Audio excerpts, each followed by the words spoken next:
That said, this race is far from over. The hardest bosses lie ahead, and a single mistake on any of those can spell the difference. Yeah, absolutely. I mean, Dark Shaman, like I said, very, very hectic encounter.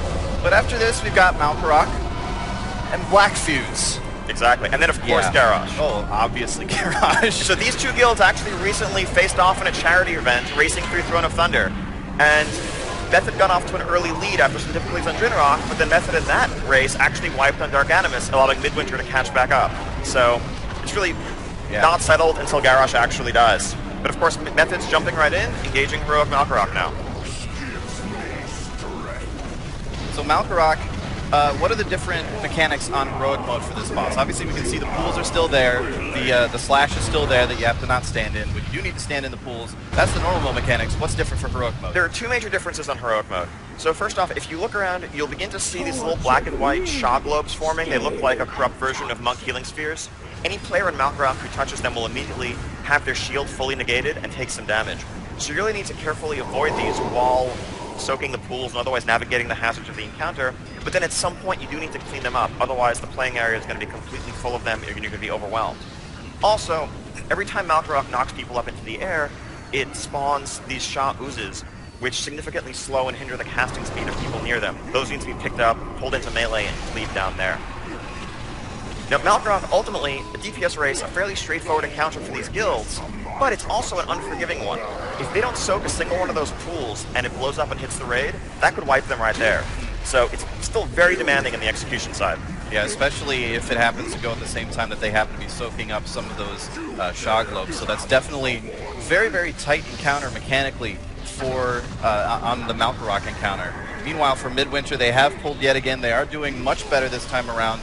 All raid members are alive. They're about to cross the 60% threshold on the Dark Shaman, so looking much, much better, much cleaner this time on Midwinter's side. Malkarok, though, for Method at 56% and falling. So yeah, Method continuing to soak those pools, and soon they're going to come up on the intermediate phase that Malkarok has, where they need to stack and deal with some heavy cleave damage. We'll see what they have planned for that.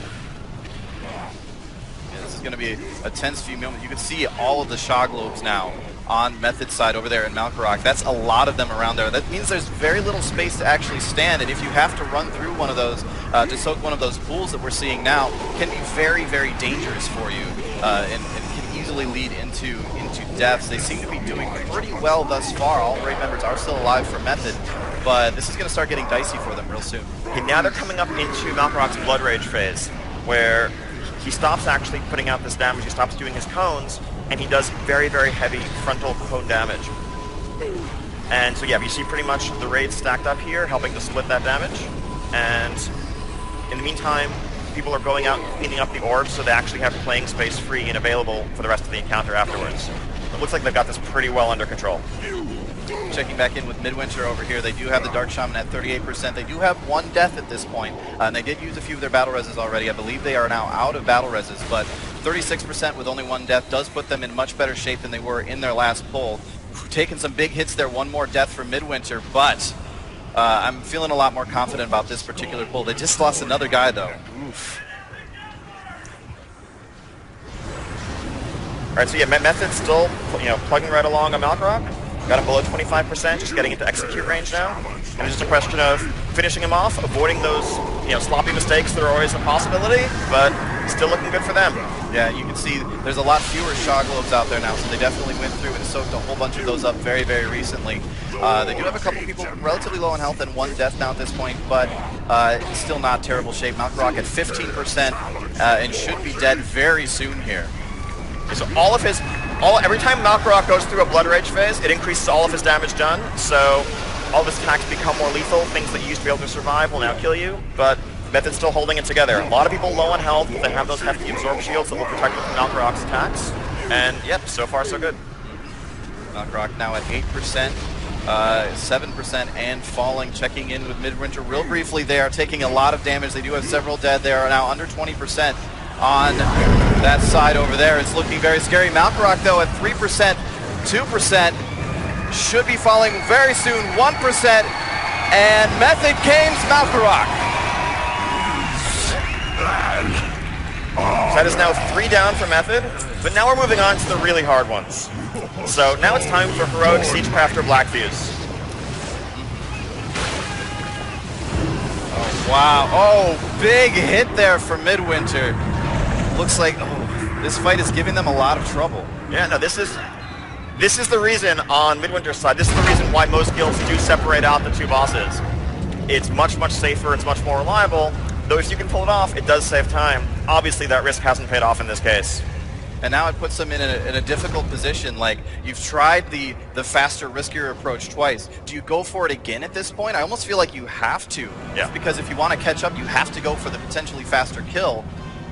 But at this point, really, it's going to come down to Method can actually afford it. Assuming they know that they're this far ahead, which they probably do, they can afford to play it safe at this point and really just make sure, as long as they don't wipe, they should be able to pull this out and win. But now we see them getting ready to engage Siegecrafter Black Fuse. Now, this fight has a couple of changes on Heroic. It's actually one seemingly very small one. The turrets normally roll out on the assembly line. You pick which one to kill, the other two get activated. But Siegecrafter Black Fuse on Heroic throws a wrench into that by overcharging a single one of the turrets on each wave that you choose to leave alive, which drastically transforms its capabilities and what it's going to do to your raid. And you're going to start to see some fire on the ground. Some of you who remember Mimiron's Firefighter back in Old War, some of this may have a pretty similar vibe to that.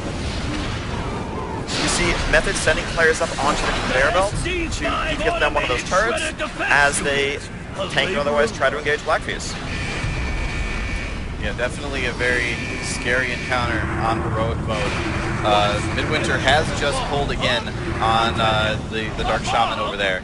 So it looks like once again, yeah, they are going for that risky maneuver, keeping them both outside of that central area there. So hopefully they could, like, they were so close last time. If they can just pull it together here, maybe they can catch up. If they catch a lucky break, Method could very much wipe at any point here. Obviously, we still have Garrosh ahead of Black Fuse as well. Yes, exactly.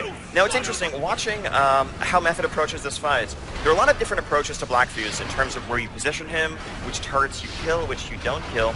I think the standard strategy actually used by most guilds these days is to tank Black Fuse on the opposite side of the room, near the outgoing conveyor belt, where mines are spawning and other things are activating. Method's tanking them on the intake side of things, and this is very similar to, this is ultimately the strategy that they used when they got their first kill on this, as part of the initial progression. And ultimately, I guess they're just sticking with what works for them, which makes a lot of sense. Yeah, I mean, you're on stage at Blizzcon, competing in the live raid. Do you go for something like super crazy that you haven't really done much before? Or do you just go with, okay, we know we can kill the boss with this strategy. They know that they have the advantage right now, so... Exactly. Most guilds, again, if you watch a guild doing Siegecrafter Black Fuse these days, typically you're not going to see any of those drills with the concentric circles. Guilds generally try to kill those whenever possible because they're very technically demanding in terms of avoiding them, what they do to your positioning. Most guilds choose to instead engage with mines most of the time, but not Method in this case. And one of the things that getting rid of the mines saves is that maybe it lets you focus more of your DPS on the boss, which in a speedrun context will also help save time in terms of the overall boss kill time. Yeah, for sure. Checking in with Midwinter real quick. They do have one dead. He will be battle rezzed. 56% on the Dark Shaman. But again, it's that 25% phase that's been giving them so much trouble. So hopefully they can stay together until the end and manage to pull out this kill. So you see, as the Siegecrafter Black Fuse fight progresses on Method's side, they need to continually reposition the boss, move him around the room to deal with the evolving hazards. And we see more drills going out, fire all over the ground. So the overcharged lasers, normally the laser just follows a single player and draws a line of fire in their wake. When it's overcharged, it draws these massive concentric circles of fire that cover the entire room. Yeah. Look at that far perspective of the screen on Method's POV right now. There's just fire everywhere. But of course they know exactly where to stand to avoid it. Yeah, exactly. Midwinter's doing all right over here still, but they do have 3 dead, and I believe that they're out of battle reses, so it's really going to be tight for them again. This fight, like seriously, yes, they're struggling on this. This is a really, really difficult encounter, especially when you're, competing on stage in front of tens of thousands of people, and you're in a hurry, right? You just need to go, go, go, go. It's telling of how difficult the encounter is when you try to tank them together that Method chose not to do it. Because they're an excellent guild, they're not generally one to play it safe, but it's significantly helpful to separate them, just in terms of the risk, the possibility of abilities interacting in ways that are going to kill people, and that's what Midwinter has been plagued with. Absolutely. Black Fuse is now at 42%. You can see all those fires have cleared out at this point, so there is much safer area to stand in. They are having to avoid that drill at the moment, but these guys are pretty good. They know how to not stand in things, so that's not a problem at all. Black Fuse now at 40%. Crawler mines being killed, and they're looking really good. Yeah, they still have a ways to go on Black Fuse though. So much of that damage they do to Black Fuse is done during the initial burn on the pole, before turrets have been activated, before the other adds have spawned.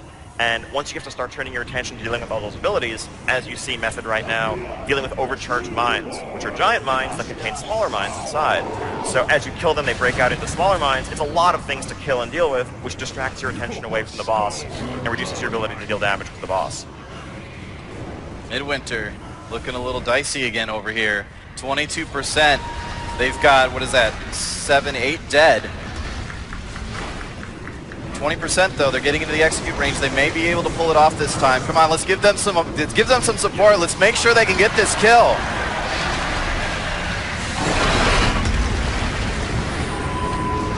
It really just comes down to their ability. They can keep their tanks up, keep their healers up so they can keep the tanks up. Oh, ouch. So the killer ability there on Dark Shaman is those massive falling meteors. You see them slowly fall, but when they hit the ground, it just does a huge raid-wide AoE. It's like 400 or 500k to the entire raid, and if anyone's even hurt a little bit, that just kills you.